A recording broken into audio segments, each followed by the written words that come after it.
असलम भाई, इलियास जी, इस अवसर पर सीओ फरजाना मैडम, हमारे प्रवक्ता माननीय विवेक गुप्ता जी, माननीय अजय यादव जी, मंच पर विराजमान सभी वरिष्ठ जन, इस सभागार में मौजूद भाइयों बहनों, प्यारे विद्यार्थियों, पत्रकार साथियों, मध्य प्रदेश वक्फ बोर्ड के सभी सम्मानित प्रदेश भर से अलग अलग संस्थाओं को चलाते हुए उनके अपने संस्था के पदाधिकारीगण, सभी अभिभावकगण, आप सबको भी मैं बधाई देना चाह रहा हूं। मुझे बताया गया कि मध्य प्रदेश वक्फ बोर्ड द्वारा स्कॉलरशिप में 849 मेघावी बेटे बेटियों को आज स्कॉलरशिप मिलेगी। जोरदार अभिनंदन करें अपने सारे नन्हे भविष्य की पीढ़ी का।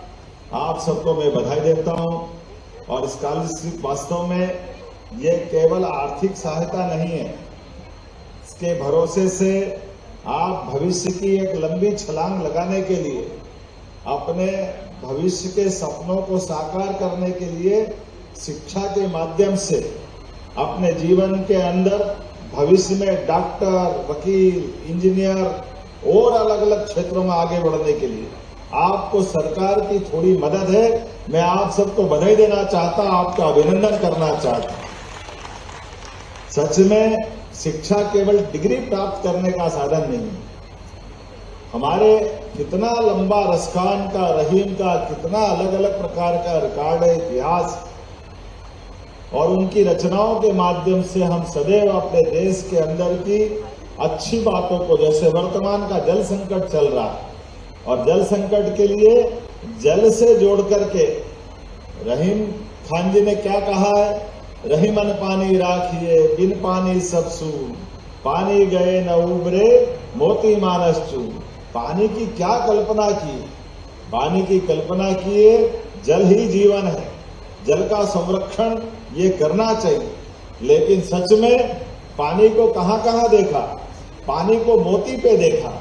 मोती का पानी चला जाए, मोती कोई काम का नहीं, अर्थात मोती की चमक निकल जाए, मोती बिना काम का हो जाता है। ऐसे मनुष्य के चरित्र से मनुष्य की इज्जत चली जाए तो मनुष्य के लिए भी जीना मरना बराबर हो जाता है। इसी प्रकार से हम अपने जीवन में आज आपको ये संस्था के माध्यम से जो मदद मिल रही है वह आपकी चेहरे की चमक को बढ़ाने वाली है, आपके भविष्य के सपने को साकार करने वाली है। ये हमारे लिए सौभाग्य की बात है। आज जब से नए कानून लगे, मुझे इस बात की प्रसन्नता है, वक्फ बोर्ड माननीय प्रधानमंत्री नरेंद्र मोदी जी के नेतृत्व में, माननीय अमित शाह जी के नेतृत्व में जितने बेहतर काम हो सकते हैं उन सारे कामों में वक्फ बोर्ड के अंदर नए कानून के सुधार के आधार पर पूरे देश में सबसे अच्छा काम कहीं हो रहा है। मुझे गर्व है वह मध्य प्रदेश में हो रहा है। हमारे लिए सौभाग्य की बात। मध्य प्रदेश सरकार के माध्यम से आज हमारा वक्फ बोर्ड हर एक को आगे बढ़ाने के लिए, हर एक प्रकार की व्यवस्था के लिए, ऐसे में हर वर्ग के युवाओं को मौका मिलना चाहिए। उसी भाव के आधार पर वक्फ बोर्ड ने अपनी आय बढ़ाते हुए अपने सिस्टम में भी सुधार किया और अच्छाई और सच्चाई में साथ, लेकिन कोई गड़बड़ी करे तो कड़ाई में भी कड़ाई। हमारे लिए आज ये इस माध्यम से जीवन में हमारे लिए एक बार जन्म होता है और मृत्यु भी एक बार आती है, लेकिन आने वाले कल का प्रत्येक दिन डट के मुकाबला करें, अच्छाई और सच्चाई के लिए करें, अच्छी बातों को स्थापित करने के लिए करें। सनवर भाई, आपका विभाग आगे बढ़े, पूरी सरकार आपके साथ है, हमारी पूरी ताकत आपके साथ। मैं आपका अभिनंदन करना चाहूंगा। आज हमें इस बात की भी प्रसन्नता है, जब मैं अपने इस प्रशासनिक दृष्टि से इस निकाय को देखता हूं तो हमारे मुस्लिम धर्मार्थ सभी संपत्तियों के संरक्षण, प्रबंधन और प्रशासन के लिए वक्फ बोर्ड नए कानूनों के माध्यम से उनके सुधारों के आधार पर कई काम कर रहा है। जिसमें अभी अभी आपने उल्लेख किया, हमारा बोर्ड का नया भवन भी बना है जो हमारे भारत रत्न अब्दुल कलाम जी के नाम पर है। जोरदार अभिनंदन करें हमारे ऐसी शख्सियत को जिन्होंने पूरी कौम को, पूरे देश को गौरवान्वित किया और अभाव में, कठिनाई में, परेशानी में भी पढ़ाई नहीं छोड़ी और पढ़ाई के साथ सब वर्गों के बीच समान रूप से अपनी क्षमता योग्यता के बलबूते पर, परमाणु वैज्ञानिक के नाते से भी, बाद में देश के राष्ट्रपति के नाते से उनने अपना बड़ा मुकाम हासिल किया। मैं बोलना नहीं चाहता हूं, लेकिन ये बात भी बोलना पड़ेगी। मुझे इस बात की प्रसन्नता है, भारत रत्न अटल बिहारी वाजपेयी जी के लिए जोरदार ताली बजाओ, जिन्होंने प्रतिभा क्षमता के बलबूते पर हमारे भारत रत्न अब्दुल कलाम, जिन्होंने अपनी योग्यता से वैज्ञानिक का बड़ा मुकाम हासिल किया, देश का सबसे बड़ा पद राष्ट्रपति का देने का काम माननीय अटल बिहारी वाजपेयी जी की सरकार के माध्यम से हुआ। ये पूरे समाज का सम्मान हुआ। मुझे इस बात की प्रसन्नता भी है। वो तो इस बात की कसक है, मैं बोलना नहीं चाहता, लेकिन हमारे विपक्षी दलों ने काश उनको एक बार और मौका देना चाहिए। इतने योग्य आदमी थे, योग्य आदमी को भी मौका नहीं दो, इतना छोटा मन क्यों होना चाहिए? लेकिन कोई बात नहीं, जैसी करनी वैसी भरनी। इसी कारण से तो धीरे धीरे करके पूरे देश से सुपड़ा साफ हो रहा। वो उनकी जाने, अपन आगे बढ़े। आज जब मैं आपसे बात कर रहा हूं तो मुझे मालूम है वक्फ बोर्ड की लेखा जोखा करते हैं ठीक ढंग से। उम्मीद पोर्टल भी आपने प्रारंभ किया, जिसपे दर्ज करेंगे तो सारी प्रॉपर्टियों का हिसाब किताब आएगा। आपके माध्यम से वक्फ बोर्ड की संपत्तियों से अवैध अतिक्रमण हटाने का और कई प्रकार के काम करते हुए सभी प्रकार की हमारी मस्जिदें, दरगाह, कब्रिस्तान, अन्य दान की संपत्तियों का भी देखरेख ठीक प्रकार से करने की जवाबदारी वक्फ बोर्ड को है। और आपके इस कानूनों के सुधार के बाद तो और आय बढ़ी है।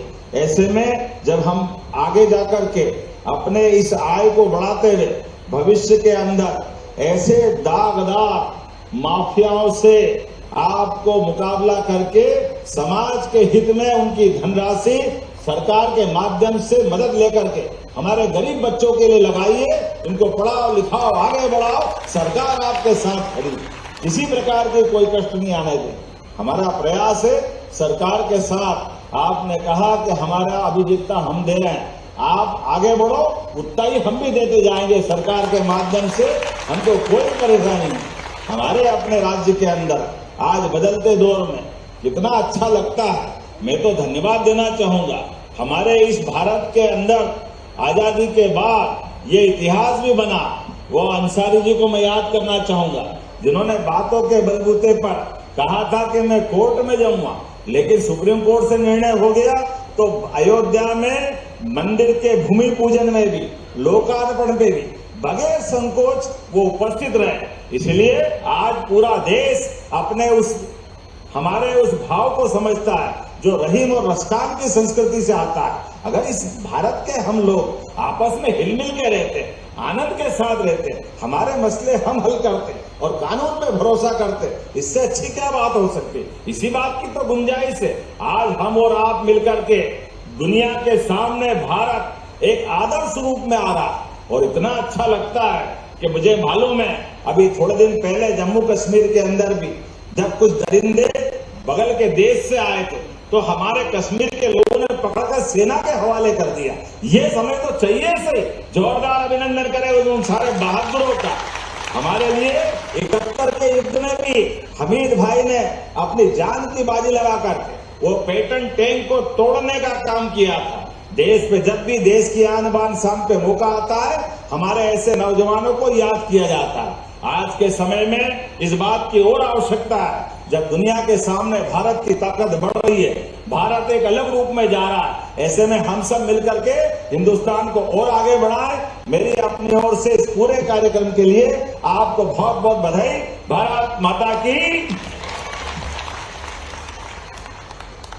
बहुत बहुत धन्यवाद। माननीय मुख्यमंत्री जी के एक बार जोरदार तालियां, जो लगातार हर वर्गों के कल्याण के भाव और उनके नीतियां लगातार इस समय एक नई चमक इन व्यक्तित्वों पे ला रही है। अब वो वक्त आ चुका है जब हम अपने स्कॉलरशिप ऐसे मेधावी विद्यार्थियों को नवाज कर राष्ट्र निर्माण की भाव को साकार करेंगे। हम बहुत ही आदरपूर्वक के हमारे पहले MBBS के बच्चों मरियम सिद्दीकी को हम मंच पर आग्रह करते हैं कि आप आए। मरियम सिद्दीकी एक बार इस बिटिया के लिए जोरदार तालियां बजाएं।